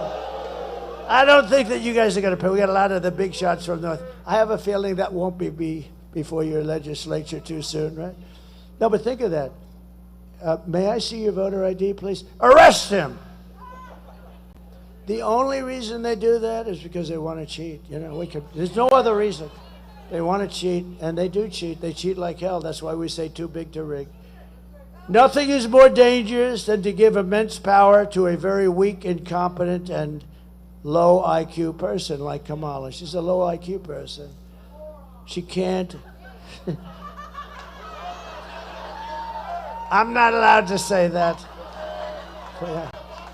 A lot of wisecracks from the peanut gallery over here, Mr. Chairman. A lot of wise guys. You ought to figure these guys out. They could be good speechwriters, actually. At the end of the day, you need to ask yourself, can you afford to put someone this incompetent in charge of our country's future? And on top of it all, Kamala says she would not do one thing differently. I would not do one thing differently. From Joe Biden. Now think of this. That means she's disqualified from running for president. Take a look. Would you have done something differently than President Biden during the past 4 years?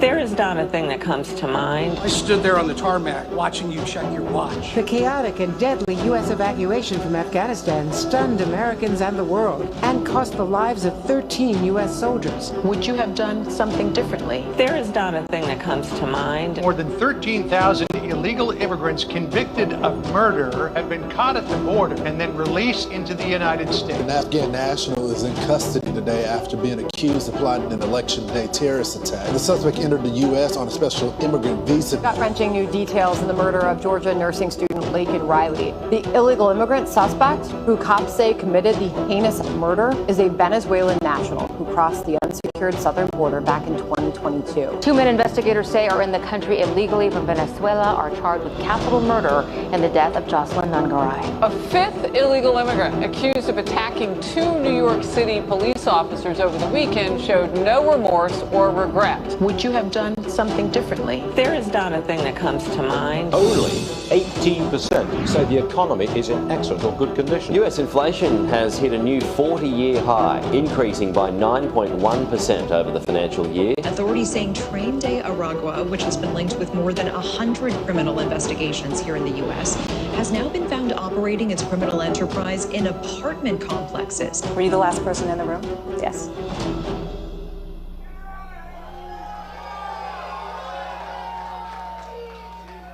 So if you want to end this disaster, you have to get out and vote. So important. Get everybody, get friends, get your friends, drag them in. You have some people there. They're couch potatoes, get them off the couch. We're pleased to be joined today by Congressman Dan Bishop, a great guy. Thank you, Dan. Good. Good luck. How's the race going? Good? Mr. AG, right? That's good. He's running for Attorney General. He has my complete and total endorsement, by the way. He's been a great congressman. I was there at the beginning, right? That first day, that was an interesting one, but you've been a great congressman. Now he's running for Attorney General. And I think he'll go pretty much the opposite of what we're talking about here, right? Some of these stupid policies.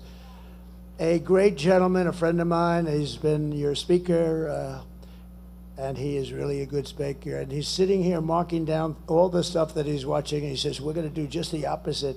We will do the opposite of no asking for, right? We don't. Can you imagine a thing like that? If you ask for voter ID, they criminally punish you. So I think Tim Moore, North Carolina Speaker, I think he's going to. I have a feeling he's got a lot of good notes. You're doing a great job. Thank you, Tim, very much. Appreciate it. Congressional candidate Pat Harrigan, who's doing very well. Ooh, he's a handsome dude. Is that good? This guy's central casting. Dan, we need a couple of guys that look like that, right? Ah, good. Good luck. I heard you're doing really well. Good. Great job. Secretary of State candidate Chad Brown. Thank you, Chad. Good luck. The RNC chairman, who you know very well. So, I mean, I'm not going to say he has done a great job, but if we don't win, then I'm going to call him up and say, you did a shitty job. But I think we're going to win. RNC chairman Michael Whatley. He's great. Great guy, too. I want to thank Laura also, Laura Trump. She's incredible. You know where she is? In another part of the state campaigning. She says, Dad, listen, I got a campaign. I can't. She'd love to hear it, but she's heard it before. And she said, I just want a campaign. But she loves your state, and she's great. And we couldn't do better. And the partnership of these two people has been amazing. North Carolina GOP Chair Jason Simmons. And what a job. Are we doing good? Are we doing good? Good. Feel good about Tuesday, right? That's good, Jess. We have a lot of respect, a lot of confidence, too. Somebody that's been a friend of mine for a long time, an incredible attorney general for a long time, believe it or not. You look at her, she looks so young, but she's been in Florida, and she was tough and smart, but she was also very fair. Pam Bondi, thank you very much, Pam. Thank you, Pam. What a good job she does. She's very deceptive. You look and you say, I wonder, is she tough? Oh, she's tough. She's scary tough, but she's fair, right? Thank you very much, Pam. Beautiful job. And one of the great developers of our country, he's a friend of mine, he was very generous with North Carolina. You know, we were the first ones down here, and I couldn't take my plane because it was a little large for the runway. I think he will always be there with his plane. And we flew down, and he's a very successful guy. He wrote a big, fat, beautiful check. We gave it to Franklin. How good is Franklin Graham? We gave it to Franklin Graham. And his name is Steve Witkoff, wherever he may be. Steve, one of the most successful businessmen in the country, and thank you. Very generous guy, too. He's always, he was very generous in Butler, and whenever he sees something, he says, that's okay, that's what I do it for. I think that's why he becomes successful. He loves doing it. Thank you very much, Steve. We appreciate it. And we raised about $7 million for your fund, and we put a lot of it into Franklin. We gave it to some of the best people that do this, and I'm very honored to have done it. And I'll tell you what, they're doing an incredible job. The problem is you're not getting any help from the federal government at all.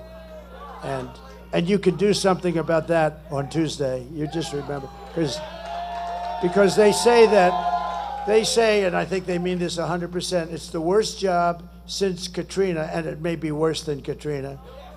And in all fairness, as I said before, they don't have a lot of money because they've spent the money on things that I don't think they're supposed to be spending the money on. So I just want to let you know, but you have some incredible people working on it, and been amazing. And when I was there, I couldn't believe it, what I saw. Houses just ripped out of the foundations. The foundations were ripped out. I'd never saw anything like it. It looked like a tornado, but much wider. You know, tornado goes like a knife, right? I've seen it where it goes right through the forest. I went to so many different tragedies. If you're in the way of those suckers, it's over. And I've seen where tornadoes go straight, and they may only be 15 or 20 yards wide, but if you're in that path, it is over no matter what. Big trucks, 18-wheelers, turned upside down and found 100 yards down the road. Nobody's ever seen anything like that. And sort of this was a combination. This was water, tremendous water. We've never seen water like that, and the destruction was unbelievable, but it was very wide. It was almost the entire, I mean, it went to the tip of Florida. That didn't get hit the same way, but you people got hit the hardest probably, and we're going to really help you out. In just a couple of months, we're going to really help you out a lot, okay? I also want to send our prayers to everyone here in North Carolina who's receiving and recovering from Hurricane Helene. That was a brutal thing. Just yesterday, it was reported that under Kamala, almost 50% of phone calls to FEMA for the disaster aid were unanswered. Nobody's answering the calls. They're not there. I'll tell you what, I've been there. I haven't seen one federal official. I haven't seen one FEMA person. And I'd asked the people that were devastated, and I'll tell you the most incredible thing. So I didn't want to say it. You always think it, but you don't want to say it. I said, wow, this is going to be devastating for the election, right? But then I said, but I don't care about that right now. I care about helping the people, which I mean. But here's the most amazing stat, and Michael would tell you, I thought if we got 50% of the vote from North Carolina, it would be great. If we got, which is bad for me because this was largely like a Trump-type area, people that have our values, our policies, et cetera, et cetera. This was really, and I would have been happy with 40 or 50%. Nobody had any idea. Then it starts, as you know, the early voting. And up till today, it's just about over with the early voting, you broke the all-time record for voting. Can you believe it? Oh, can you believe it? Right? Now, who would have thought that? I mean, you have people with no houses. You have people, I mean, many people died. People don't, they were missing. Missing is bad, real bad in the case like this with his water like that. But they were missing. Some will never be found. But who would think that you broke the all-time record? That means you people are incredible. The heart, it's incredible. When I heard that, I said, I don't believe it, I don't believe it, but it is an amazing place. I will get you the help that you deserve, but here are the facts on Kamala. She's a radical left Marxist, rated even worse than crazy Bernie Sanders or Pocahontas. Do you know Pocahontas? She destroyed our economy.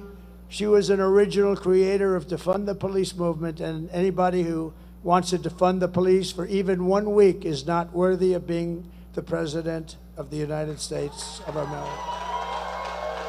Kamala vowed to abolish ICE. She pledged to confiscate your guns. Would anybody like to give Kamala their gun? Please raise your hand. We'll pick it up immediately. So crazy. And endorsed a total ban on, you had a ban on handgun ownership that you've never seen anything like it. And by the way, her crime rates were through the roof. Do you know that Chicago has the strongest gun laws by far in the United States? And look what's happening in Chicago. She even called for free sex changes for illegal aliens in detention at taxpayer expense. And perhaps most importantly of all, she lied about working at McDonald's. She never worked at McDonald's. She never worked at McDonald's. So in conclusion, with your vote this November, we are going to fire Kamala and we are going to save America. We will cut your taxes, end inflation, slash your prices, raise your wages, and bring thousands and thousands of factories back to America and back to North Carolina. And we're going to bring those furniture guys back. Some of them are a little older now. Tell them to get ready. They're going to have some good years left. We will build American. We will buy American. We will hire American. I will end the war in Ukraine, which would have never happened if I was president. I will stop the chaos in the Middle East, and I will prevent World War III. We're very close to World War III. Very, very close. We will crush violent crime and give our police the support, protection, resources, and respect that they so dearly deserve. We will strengthen and modernize our military. We will build a missile defense shield, the biggest one anywhere. We're going to build it over our entire country, and a lot of it's going to be made right here in North Carolina. Made in the USA. Going to be made in the USA. We will rebuild our cities, including our capital in Washington, D.C., making them safe, clean, and beautiful again. We will teach our children to love our country, to honor our history, and to always respect our great American flag.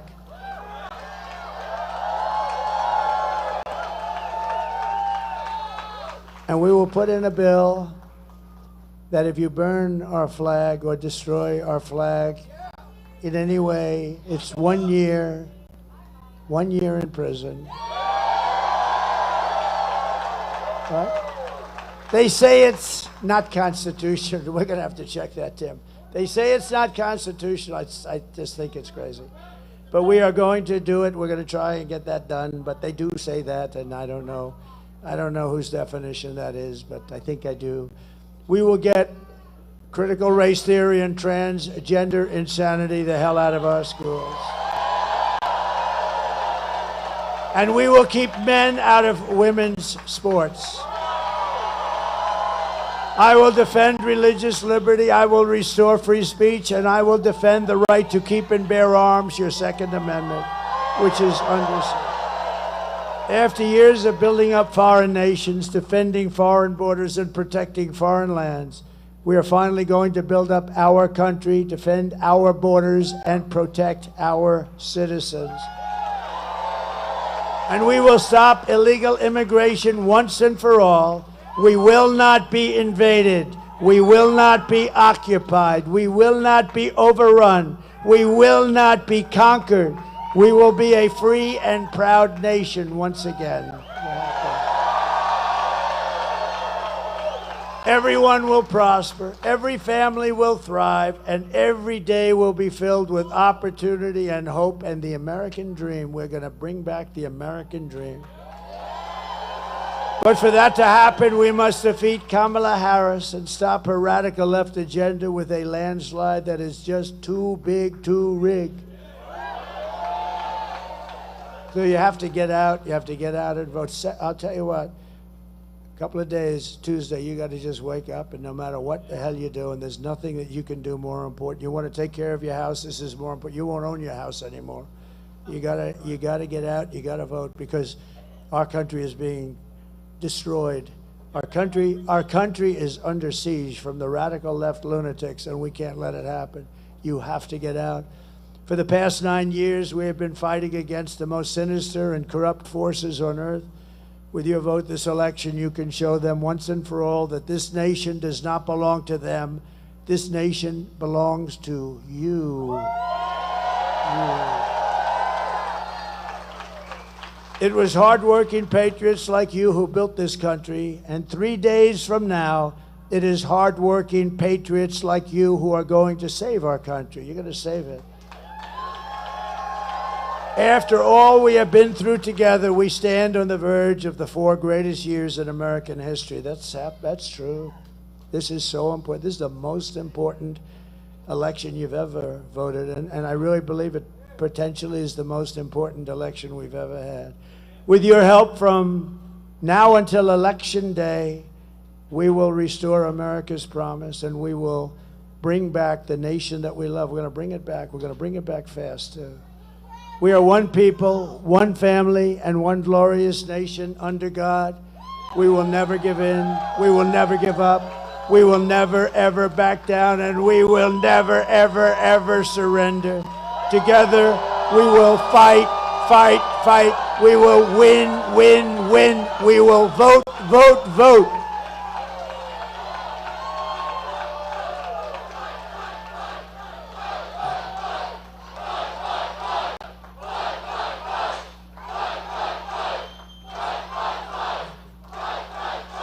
Thank you very much.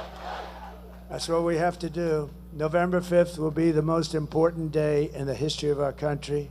And together we will make America powerful again.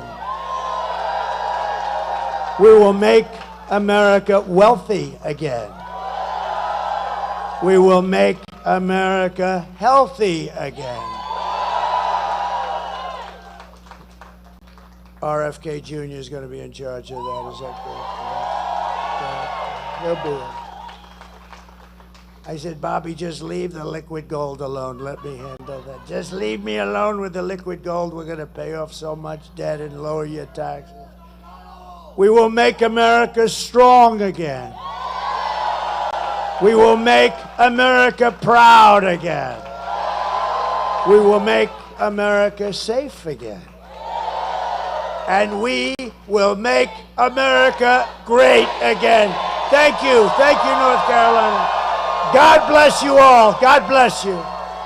Thank you, fellas. Good luck, Dan. Good luck. Good team.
was once in your shoes. I said I was down and out with the blues. I felt no man cared if I were alive. I felt the whole world was so tired. That's when someone came up to me